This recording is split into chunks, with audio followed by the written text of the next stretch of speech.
Ջերուսման ամբողջական խնայող համակարգ, գումարած 100,000 դրամ արժողությամբ սերտիֆիկատ, բաժանած 18 ամիսների, հավասար է 0% տոկոսադրույք։ Մանրամասները idealsystem.am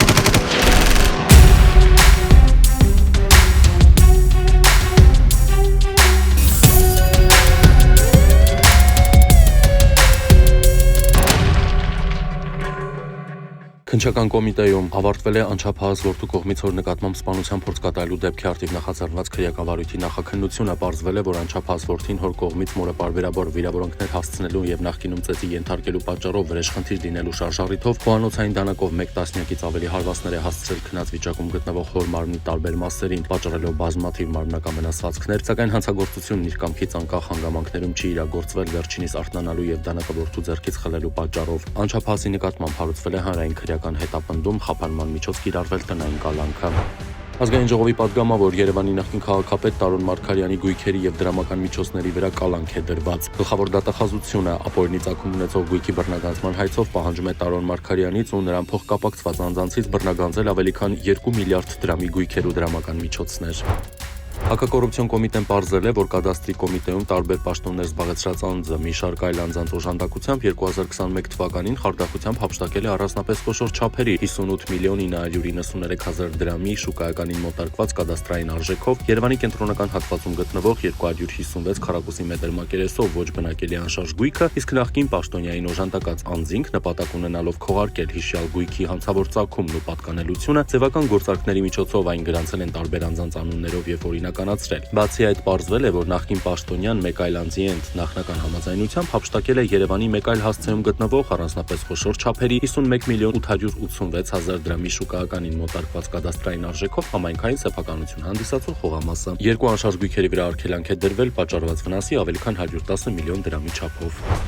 Քննչական կոմիտեում ավարտվել է ամուսինների կողմից առանձնապես խոշոր չափերով խարդախություն կատարելու դեպքի արդիվ նախաձեռնված քրեական վարույթի նախաքննությունը պարզվել է, որ ամուսինները հանդիսանալով տարբեր կազմակերպությունների եւ անհատ ձեռնարկատերերի առցանց լիազորներ եւ առցանց օգտվողներ, հնարավորություն ունենալով վերջիններիս անուններից դիմումներ, հաշվարկ հաշվետվություններ ներկայացնելու առանց տնտեսվարողների իմացության, իբր միասնական հաշվից գումարները վերադարձնելու եւ կորոնավիրուսի տնտեսական հետևանքների չեզոքացման միջոցառումների համաձայն միանվագ դրամաշնորհ ստանալու նպատակով դիմումներ են ներկայացրել ֆինանսների նախարարություն եւ պետական եկամուտների կոմիտե, որոնց հիման վրա իրենց բանկային հաշիվներին ստացել են վերը նշված ընկերություններին ու անձանց տրամադրման ենթակա գումարները։ Ամուսինները հափշտակել են առանձնապես խոշոր չափերով ընդհանուր 8 միլիոն 750 հազար դրամ գումար։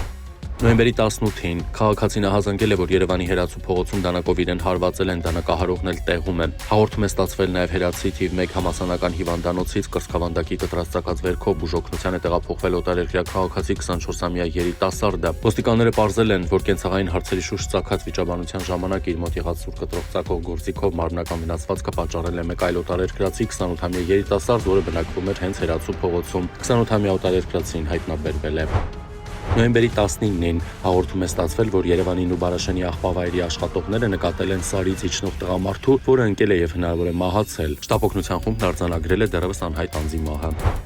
Նոյեմբերի 13-ին տեղեկություն է ստացվել, որ հիվանդանոց է տեղափոխվել օտարերկրացի մի կին։ Պարզվել է, որ վիրավորը Ռուսաստանի քաղաքացի 25-ամյա Յուլիան է, ով հայտնել է, որ վնասվածքը ստացել է Պարոնյան փողոցի 40 հասցեում գործող Հայրիկ ռեստորանի VIP սրահում անձնական հարցերի շուրջ ծագած վիճաբանության ընթացքում։ Ոստիկանները պարզել են, որ վիրավոր կինը նշված վայրում գտնվել է Երևանի բնակիչներ 34-ամյա Սերյոժայի, 39-ամյա Վահանի, Վայոց ձորի մարզի բնակիչ 38-ամյա Դավիթի եւ Արմավիրի մարզի բնակիչ 41-ամյա Սարոյի հետ միասին։ Սերյոժային ու Վահանին ձերբակալել են։ Նոյեմբերի 13-ին տեղեկություն է ստացվել, որ Երևանի Լենինգրադյան 52 հասցեում գտնվող հայփոստի բաժանմունքում գողություն կատարելու նպատակով մարդ է մուտք գործել։ Նա հանցագործությունը ավարտին չի կարողացել հասցնել ու դիմել է փախուստի։ Ձերբակալվել է Երևանի բնակիչ 47-ամյա Արմենը։